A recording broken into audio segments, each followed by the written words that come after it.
Hey guys, Aaron Cybertron Zhang here, and today we're doing some more battles in Pokemon Brilliant Diamond and Shining Pearl. I'm particularly excited for this episode because I have recreated one of my favorite teams from way back in the day when I first started playing VGC in 2008 and 2009.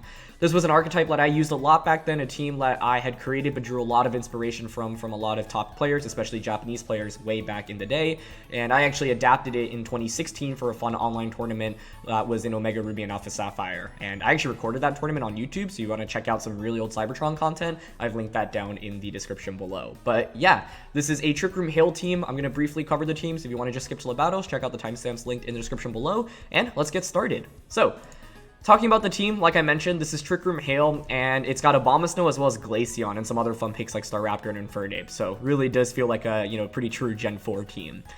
The idea here is that you have a bunch of different modes, but generally you want to set up Trick Room with Slowking, and you can enable it either via Fake Out from Infernape to Trick Room, or Final Gambit with Choice Scarf Staraptor. Scarf Staraptor is really fun in this format because it can often just nuke things and you can just trade one for one. It's super worth it most of the time because there aren't that many Pokemon that can one-shot Slowking. Even if you hit it for super effective damage, Slowking is relatively tanky, and with Intimidate from Staraptor, it makes it even more difficult for attackers to really one-shot Slowking, right? So one common lead is you just lead Staraptor plus Slowking, you go for Final Gambit, Slowking sets up Trick Room, and then you just bring out Abomasnow and Glaceon and just start spamming Blizzard. Now, Abomasnow and Glaceon are two interesting picks in this format. When you look at the most common Pokemon, they're Pokemon like Scizor, Arcanine, Tyranitar, for example. And so you would think that, these Pokemon aren't exactly super strong, and truthfully, the answer is yes. Like, these probably aren't the best Pokemon in the format, but one, they're really fun, and two, I think that, Blizzard spam in general is just powerful because, the odds of you getting one freeze if you're using Blizzard with two different Pokemon and they're both hitting two different Pokemon, it's actually not terrible, right? And freeze is an incredibly broken mechanic in Pokemon, and so you can, take advantage of that. The downside is that Abomasnow and Glaceon don't really get very good coverage, unfortunately. Hidden Power no longer even exists. That used to mitigate some of the problems that you would have with these Pokemon, and Abomasnow actually got some fun tricks in Sword and Shield like Earth Power, but does not get access to that in Diamond and Pearl, and so, yeah, I've got Hail here just to change the weather. Normally you see Focus Sash on Abomasnow, but it's on my Infernape here, and so Abomasnow and Glaceon just designed to do as much damage as possible with Never Melt Ice and Life Orb, and then I've got Yawn on Glaceon as well as Shadow Ball. Shadow Ball is just good coverage in his Steel types, and then Yawn can be really helpful into Pokemon that want to set up, and can also just get you out of slightly tricky situations and surprise your opponent because it's a move that I don't think a lot of players would expect. And so, yeah. Abomasnow and Glaceon, they're not very strong outside of Trick Room unless your opponent's relatively passive and doesn't have too much super effective damage into these, but the idea is you set up Trick Room with Slowking, you can either lead it with Infernape or Staraptor, those are typically the nice leads, and then basically Fake Out or Final Gambit, set up Trick Room. When you Final Gambit, you can just bring in Abomasnow and then start spamming Blizzard. You also have a slightly faster mode with this team, right? You can go Infernape, Staraptor, Azumarill, and then a fourth like Slowking. Azumarill is on this team because it is designed to just try to sweep, right? And so it's actually pretty strong even without Belly Drum set up, and so the idea is that it actually operates as a decent sweeper under Trick Room even if you don't have Belly Drum, just with, play rough with huge power. But even outside of Trick Room, right, you can, for example, just lead Infernape plus Azumarill, Fake Out into Belly Drum, Staraptor as a switch in for Intimidates to cover for physical attackers that are coming in, and then Azumarill can just start sweeping through. And so that's another mode with this team that you can go with. So, yeah, one other thing I'll talk about here is Slowking, and so I have a lot of HP investment and obviously some defense investment to try to survive attacks from Scizor. I'm actually using Tanga Berry on Slowking, and that's not a berry that you see very frequently because up until now, the bug types in general weren't that strong in VGC. Scizor was very good in 2012 and 2013. I used it in almost all my teams. It was one of my all-time favorite Pokemon, but back then, Scizor actually had more counters, it felt like, especially with random hidden power fires coming from Pokemon like Cresselia, for example. So Scizor is basically number one, if not one of the top 3 most used Pokemon in the format at the moment, and so I want to make sure I can survive Scizor, right? Because it's obviously very good into Abomasnow and Glaceon. I can barely touch Scizor with these two Pokemon. That's part of the reason why Infernape's on the team. It covers for these weaknesses. Staraptor with Intimidate, valuable. Final Gambit can KO it, and then Slowking here can survive an attack with the Tanga Berry and then just one-shot it with Flamethrower as well. And so when you combine Intimidate with Tanga Berry, so even if Scizor gets a Sword Stance off, they're still not guaranteed to KO Slowking, right? And so I just wanted to make sure I shut down Scizor as much as possible. And so, yes, the Raptor here has max HP investment just to guarantee that you can really pick up knockouts with Final Gambit, and then have a little bit of attack investment here as well, just because I didn't feel the need for any more speed investment past 204, and I think that was to outspeed Scarf Mamoswines and anything slower than that, basically. Infernape here has Overheat just because Fire Punch feels pretty weak, and so I'm running Naive here just because, you know, Infernape's base special attack is literally the same as its attack. And so this is particularly nice, especially into Pokemon that, you know, are more invested into defense but don't have as much special defense investment. Overheat's good coverage into steel types in general. And then, yeah, the rest of the sets here are pretty standard. So the one thing I'll note is that I don't have perfect EVs on my Pokemon, or IVs, I should say. I didn't bother getting, like, min speed IVs for all of the Pokemon just because that obviously takes a fair amount of time, and I was looking to just get the team together in-game. And so I don't think that'll really move the needle very much, but, you know, in case we go against, like, some Pokemon that are around our speed tier ranges, that's one thing to consider, where maybe they'll actually outspeed us if I set up Trick Room. So just want to be a little bit cautious of that. But that's it for the breakdown. So yeah, let's get started. Thanks so much as always for watching. If you enjoyed, please share support by leaving a like. I'd really appreciate it. And question of the day, I want to know what Pokemon you want to see us use in BDSP in the comment section below. And let's get started.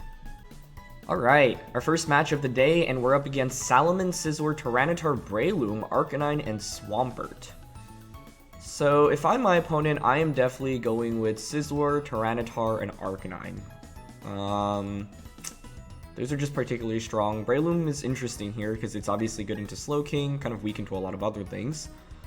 I don't mind a Staraptor lead here, I think. It gives me a quick Intimidate. My opponent's team leans very physical. How do I feel about Azumarill in this game? Not amazing. I guess you could bring Breloom for Azumarill and Slowking. And then the other question is always like, how good is the combination of Abomasnow plus Glaceon? Not very good here, to be honest, for Glaceon, sadly. Abomasnow is pretty solid, though. Just that I could go with the faster mode of my team here. Like, Infernape plus Staraptor. It just denies me a free Trick Room, but you know what? I think the combination of Slowking and Abomasnow is actually really strong in the Trick Room. So I'm gonna go Infernape, or not Infernape. I'm gonna go Staraptor plus Slowking. I'm gonna have Abomasnow in the back. And then I think I actually want Infernape as a fourth. Infernape feels good, but actually I'm gonna go with the Azumarill here. Mainly because I think Azumarill under Trick Room also does a lot of damage to my opponent's entire team. So yeah, I'm a little sad I can't bring Glaceon here, but it's just really not the right matchup for it. And it's actually going to be Breloom plus Arcanine. Okay. This is where leading Infernape plus Staraptor would have been pretty handy, because I could have just gone like Feint plus Brave Bird into Breloom immediately. So they can Spore into Slowking. I would think Arcanine has enough HP investment to survive a final Gambit here. So if you're going to Spore into Slowking, actually what I can do is switch that out into Abomasnow to take the Spore, and then actually just go for a Brave Bird to try to knock out Breloom immediately. The problem here is then it gives my opponent a potential free switch in into their Scizor. But I generally like this play because I think if you're my opponent, you want to deny Trick Room as hard as possible. And if I were confident Breloom weren't Focus Sash, then of course I could, you know, just knock it out. But I think it's almost always going to have Focus Sash. You could run things like Scarf or Life Orb as well, I suppose, or even like Poison Heal, but I think Focus Sash would Spore, like the standard set is just by far the most effective Breloom set in this format. So we're bringing Abomasnow. Okay, we'll get the Brave Bird off. Should bring it down to its Sash. Yep. And if they're Sporing into the Slowking slot, we get the knockout onto Breloom for free. That's a pretty good turn one for us, just because that's the biggest threat to... Okay, they go for Snarl, no problem. That's great. Yeah, mainly because that's just the biggest threat to my Slowking out of the way, right? And Slowking also has the Bug Resist Berry. Cool, and they do go for Spore. Okay. The thing is, that's like a pretty good turn one for us, but the issue is that it does give my opponent a free switch into a Scizor if they want to bring it, and I would be very surprised if they didn't bring Scizor into this matchup. So my initial lead of Infernape plus Staraptor would have been cool, because I could have just gone like Feint into Brave Bird, and then have Infernape out to pressure Scizor specifically. So I expect that to come out right now. Yep. Okay, now you can just go for a Fire type attack onto the Abomasnow, and then Swords Dance. But because we have Tanga Berry here as well as Intimidate from Staraptor, I'm thinking of a double switch here. So Staraptor out into Slowking, Abomasnow out into Azumarill. And then the next turn, I can switch the Azumarill back out into Staraptor for an Intimidate onto the Scizor, surprise my opponent with my Berry, and then just Flamethrower the Scizor for a knockout. So that's like the downside of Abomasnow plus Glaceon in this format. A lot of the most common Pokemon are just quite strong. Oh, Scizor actually protects, even better. Okay, cool. And it's just going to be a Will-O-Wisp. Okay, perfect. Into the Slowking slot. Beautiful. So now I wonder if they switch out or not. They could go for Swords Dance. I could even Trick Room here, truthfully. Maybe they go for a Will-O-Wisp onto the Azumarill slot. Trick Room feels pretty powerful in case they switch Scizor out. But I think they just don't expect the Tanga Berry here. So, like, I think Flamethrower into Belly Drum here is pretty powerful as well. Because if I Trick Room, it makes my, yeah, they just go for Will-O-Wisp onto Azumarill. That's fine. And they don't switch out Scizor, so unless you're Aqua Berry, then we should get the knockout here. Oh, they actually just greeted for a Swords Dance. Okay, beautiful. As you can see, obviously, Abomasnow and Glaceon are really weak into Scizor, and so I need as much anti-Scizor with this team as possible. So we'll get the Belly Drum off. This means now, even though Azumarill's burnt, we're still doing pretty good damage. I guess the one annoying thing is the burn plus the hail residual damage here. But I wanted to go for Flamethrower over Trick Room this turn because I still have that Staraptor in the back, right? So now I can just Aqua Jet the Arcanine this next turn. And they actually are Aqua Berry. Wow, okay. Interesting. And they do survive. Oh, but we actually had a burn. Okay. I think we were still in an okay position without that burn, but that burn just makes the game substantially easier now, I think. Because they're guaranteed to faint after this turn. The main question I had is whether or not a +2 Bullet Punch would have KO'd Azumarill from the range, right? Because, like, if we don't get that burn, basically what I can always do is just Aqua Jet into Scizor and then set up Trick Room. You have to basically Bullet Punch the Azumarill there. And even if you pick up the knockout, that's fine. If you don't pick up the KO... Actually, maybe I could Aqua Jet the Arcanine then. Okay, either way, I am okay to click Trick Room here. And... I don't mind Aqua Jetting... Okay, my opponent's last Pokemon should be Tyranitar, right? Meaning, we have a pretty good Tyranitar matchup with Staraptor and Abomasnow. And with the burn and the Tanga Berry, I think here it's fine to just click Trick Room and then Aqua Jet into the Arcanine slot. They actually were Aqua Berry. I'm actually very surprised by that, but I guess it's not like the most surprising thing. Cool, get the knockout on Arcanine. I think if that burn doesn't happen, they probably Bullet Punch into the Azumarill slot. Oh, and it's actually U-turn. Okay. So that will actually allow them to survive the turn. That's pretty cool. But yeah, you can see with the Tanga Berry, we don't take too much damage there. And even at +2, maybe we would have survived. So that's the main reason I have Tanga Berry over like Electric Resist or Dark Resist. I think Scizor is just, you know, like the most common Pokemon in the format, so I want as much anti-Scizor as possible. Their last Pokemon's actually Swampert. Okay, cool. So this is perfect. You know, we were able to set up with the Azumarill. We get Trick Room up. Now what I can do is withdraw Slowking out into Staraptor, get an Intimidate onto both of my opponent's Pokemon. The fact that I didn't bring Tyranitar is actually pretty surprising, but mainly just because like it's obviously super good into Abomasnow and Glaceon. But I'll gladly take it. So the burn in this game was definitely pretty lucky, but I think we were still in an okay position even without it, especially because they didn't bring Tyranitar, meaning that we had a pretty solid end game with Abomasnow plus Slowking. But the scary thing in this matchup is that there were so many threats from my opponent's side, right? So now we can just switch out to Staraptor, get a guaranteed Intimidate off. Abomasnow should always win 1v1 against Swampert, especially if it's intimidated. Scizor's going to faint this turn from Hail plus Burn anyway, but I don't mind Aqua Jetting it just to make sure it basically doesn't get an attack off, right? If you protect, you faint from the Hail and the Burn, and I should outspeed you under Trick Room. Although, actually, I don't think my Azumarill is min speed, just because I wanted to, yeah, get an Azumarill as quickly as possible so I didn't focus on getting a min speed variant. Okay. And so, yeah, I guess if there were, like, min speed Scizor there, maybe they could outsped us, but we could also have seen from Hail, actually, previously, that we were faster than them. Yeah, they just go for Earthquake. Cool. And it's actually Life Orb Swampert. That's pretty interesting. Hail stops as well. Perfect. And I don't think +2 Aqua Jet KOs here, but I am kind of curious. There's... Okay. Yeah, honestly, I'm down to just Final Gambit here. I mean, I guess U-turn is, like, the better play, but I just want to see Final Gambit's animation. We could play rough here, but there's no need to rely on missing, because Abomasnow can obviously just come in an Energy Ball. So, yeah. I think the early game went really well for us. The fact that we knocked out Breloom for free was a really big deal because it paved the way for Slowking. And then the fact that Scizor went for Protect the first turn rather than Swords Dance was a really big deal as well. Because had they gone for Swords Dance in that position, then what would have happened was the next turn they could obviously pressure me with that +2 U-turn onto the Slowking. Although, interestingly enough, right, like, we would have survived anyway. But the main thing I'm debating about is whether or not it was correct to click Flamethrower over Trick Room there, because Flamethrower doesn't do a great job of covering for the Occaberry option, and they actually ended up being Occaberry there. So, yeah.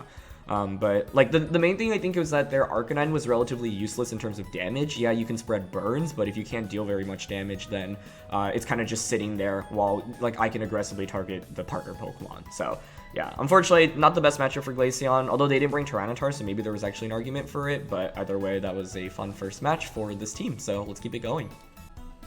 Alright, our next game here, and it is very clearly an Azumarill team. Right, there's like 3 redirection users in Smeargle, Pachirisu, and the Togekiss. So, use Togekiss for redirection.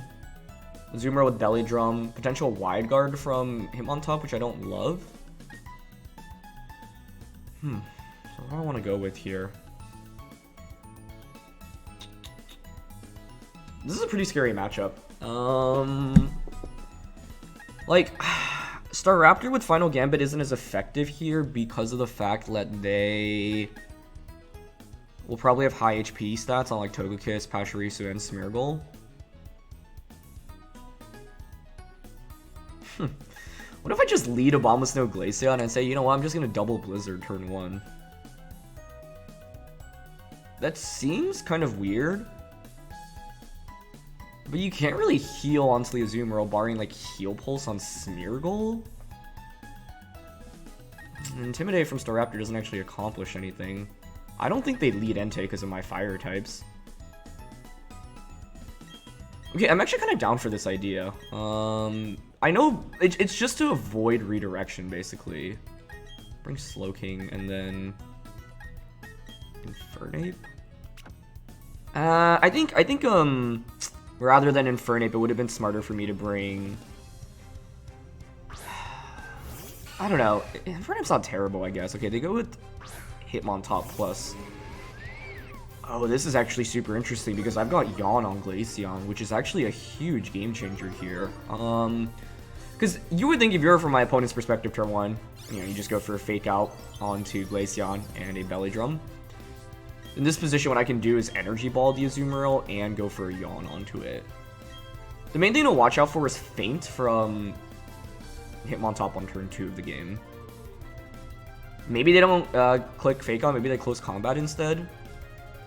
But I think Close Combat's kind of aggressive. What you could do is actually protect Azumarill in Close Combat. That would actually be a very strong play here. Let's see if they make that. Either way, I'm glad to bring out Glaceon. I think it makes a little bit more sense in this matchup. Yes, they do have one big threat to it in Entei. I guess, like, Hitmontop is also a threat to it, but it's not like the last game where my opponent Scizor, Tyranitar. Like, Tyranitar in itself is so bad because it changes the weather and we can't do any damage to it. Beautiful play by my opponent, though. Okay, well done.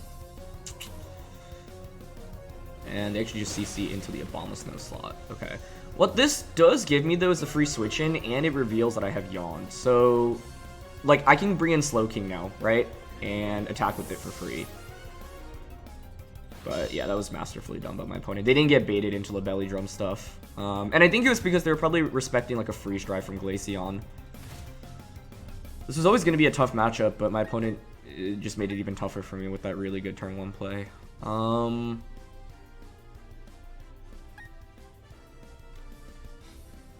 do I feel about going into Slowking here? They're not going to Belly Drum at this point, that's for sure. Okay, I think I'd rather go into Infernape. Do I think Azumarill switches out here? Because what I can do is actually Fake Out and just Blizzard here. I could see them just Aqua Jetting as well. Like, you could Aqua Jet Infernape, Close Combat Glaceon.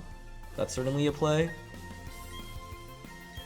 And honestly, Hitmontop is the bigger threat to my Glaceon here. So I'm actually down to Fake Out and Blizzard here. And cool, Azumarill switches out. Okay, fantastic. What is that? Entei? Patchy. Okay. That works for me. This is that their team index is so hard on enabling the Azumarill. Okay, really good damage there. We get the knockout onto Hitmontop. Citrus Berry probably. Oh, no Citrus. That's huge because it means even if you bring out a Azumarill, unless it's a bulkier berry. Ah, they're in range for it. Oh, that's very sad. Okay. Because I don't think a close combat KOs Pachirisu there. So, if we actually didn't have Hail Up, that would have been the perfect setup for us.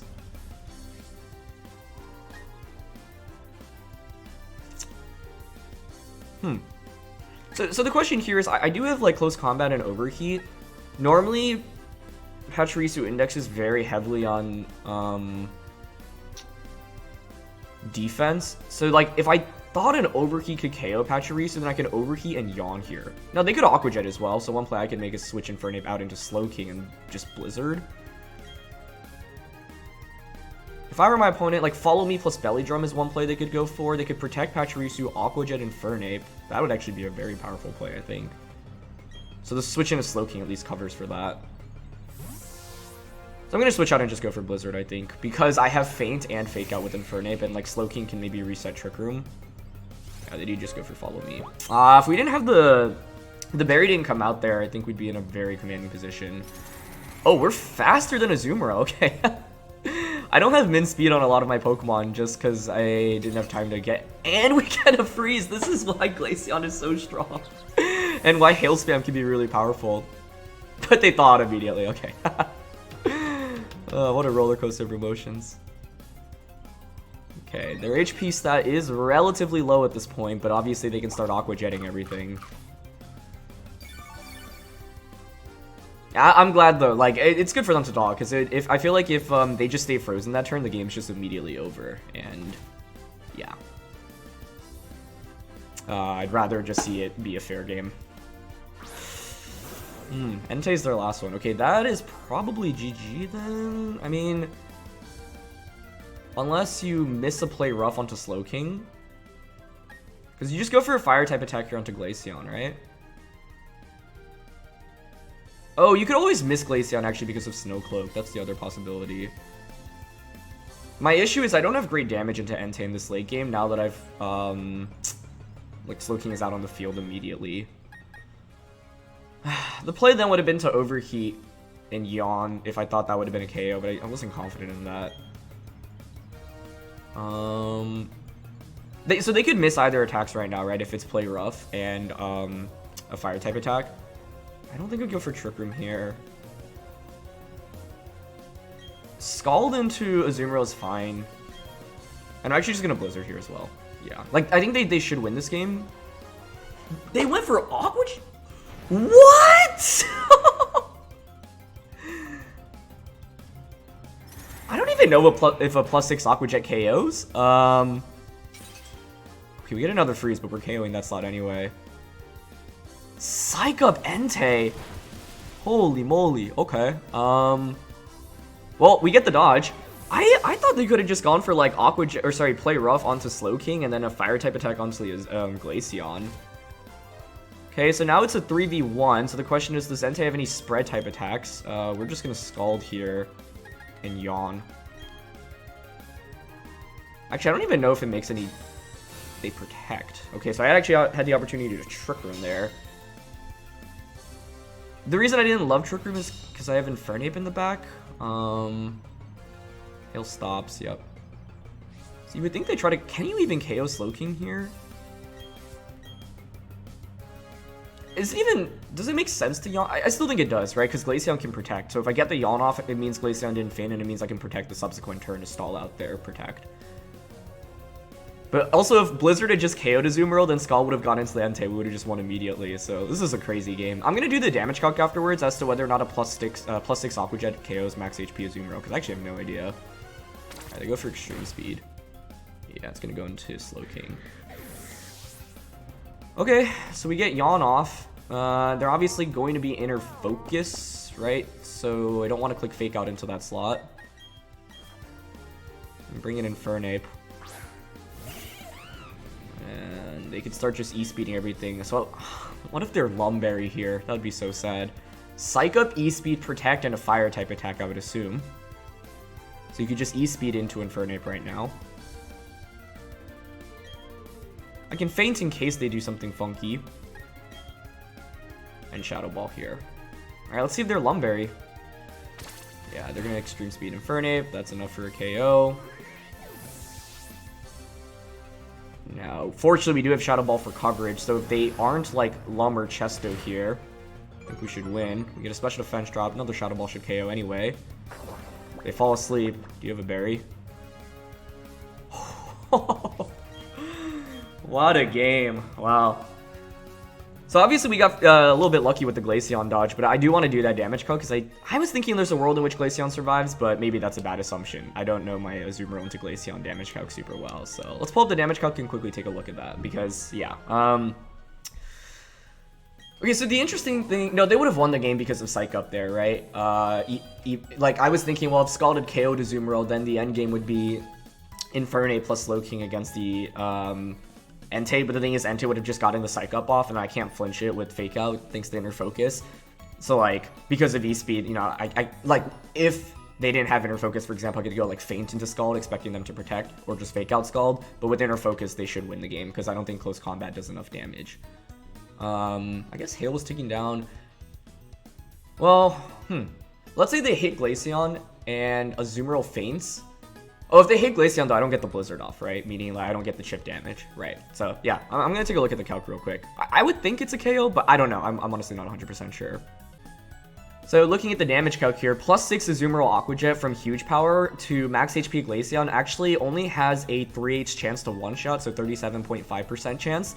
And then when you count the fact that, you know, Glaceon can obviously dodge the attack as well, the odds of us coming out of that turn with Glaceon alive, basically, is actually relatively positive. So, yeah. Even though Glaceon's base HP is pretty underwhelming, its base defense is actually quite good. And so, yeah, I'm actually very, very glad we brought it here. I just, like, didn't feel super confident in going with like Fake Out plus like if I go Infernape plus Slowking or Infernape plus Staraptor, I just feel like the Azumarill, you know, snowballs way too quickly. And Belly Drum is scary, but when you add Hail plus like double Blizzard spam, yes, it resists it, but it still chunks away at everything and also ignores redirection support. So that was kind of the logic behind the lead for this game, and it ended up working out quite well. Had the Pachirisu not had the berry recovery, I could have stayed in with Infernape and then just like knocked out the Pachirisu and gone for a Yawn into Azumarill and then protect the Glaceon the subsequent turn. But I guess the interesting thing here is because they had Psych Up, Psych Up was actually a really, really powerful win condition for them. So, yeah. I wonder if they had a strong Fire-type attack, like could have just one-shot Glaceon, but yeah, I'm not sure. Either way, though, that was a really, really fun game, and I'm glad to bring Glaceon out. But, of course, have to acknowledge, certainly I've gotten fairly lucky in today's episode with the burn in Game 1 and then the miss in Game 2. That being said, I think in both games we were still in a position to potentially win. It's not like we needed to rely on those, but both of those basically just made the game substantially easier for us to play out. So, yeah, let's just look for another one. Alright, last game of the day here, and it feels pretty similar to the team from the first game. Which makes sense, like, you know, Scizor, Tyranitar, Latios, Raikou, Arcanine, they're really some of the strongest Pokemon in the format. So, given how similar this is to my opponent's first team, like, they led with Arcanine plus Breloom, and I was thinking one lead I could have gone with was Infernape plus Staraptor. I think the only awkward thing is Staraptor loses so much value out of turn 1, after turn 1 because of the Scarf. And like turn 1 went really well for us in the first game, but I had to make a read to do it, and I don't like doing that, right? You don't want to rely on having to outpredict your opponent, especially on the first turn of the game. So I could go with Infernape plus Staraptor. That's what I'm thinking of right now. How good's Azumarill here? They should be very scared of Azumarill, meaning I would expect them to bring Raikou and Breloom. Could even see them leading both of those. I like Slowking in the back. I think Abomasnow is still decent under Trick Room. The alternative is Azumarill. Ooh, actually Azumarill's not bad here either. Maybe we just don't bring Hail into this one. Okay, I'm actually down for Azumarill here. I think you could definitely make a good argument for Abomasnow as well, but like they've got Arcanine, they've got Scizor. They're gonna lead with Latios and Raikou.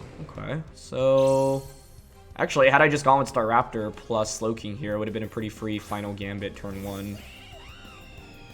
Oh, this turn 1's interesting. Like, do you protect the Latios? Because what I could do is double up onto Raikou.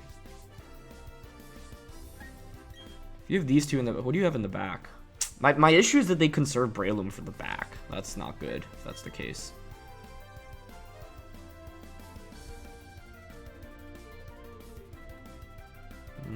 I really don't want them to get screens up. How much of a threat is Latios to what I have in the back? Decently big. I almost want to just feint into Raikou and then Final Gambit it as well, I think. Yeah, they don't protect, unfortunately, with Latios. I was kind of hoping to see that. But if we can eliminate Raikou, that's pretty good, just because, obviously, I have 2 Water-type Pokemon in the back. It'd be great if Latios looks like Tailwind here, but I assume it's going to be Psychic. Just seeing a Draco Meteor would actually be really good for us as well. Yeah, but they just commit Psychic. So I expect Life Orb Psychic here. Let's see if that's the case. Bring this down to Sash. No Life Orb, okay. So I can bring out Slowking then. Yeah, I really didn't love the idea of... Okay, they bring out Arcanine. That's actually very good for us because there's a chance they can't knock out Slowking here with the Draco Meteor plus an attack from Arcanine. And if I survive that and I get Trick Room up, that's a really big deal. Maybe they didn't bring Breloom then. I would think their final one's Tyranitar because otherwise you're kind of weak to my Hail stuff. So now I'm glad I brought Azumarill. I don't mind going for a Trick Room.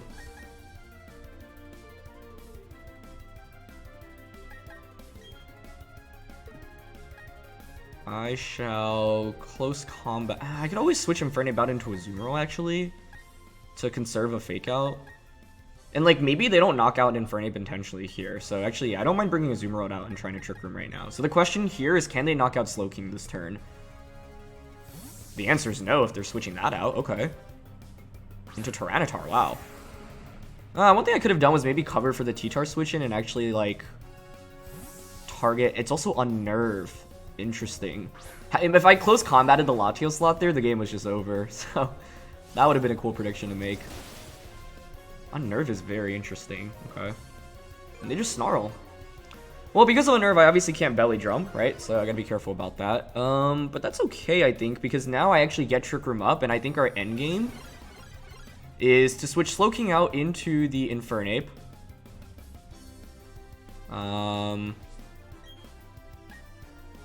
Play Rough into Tyranitar, switch this out into Infernape to essentially sacrifice Infernape.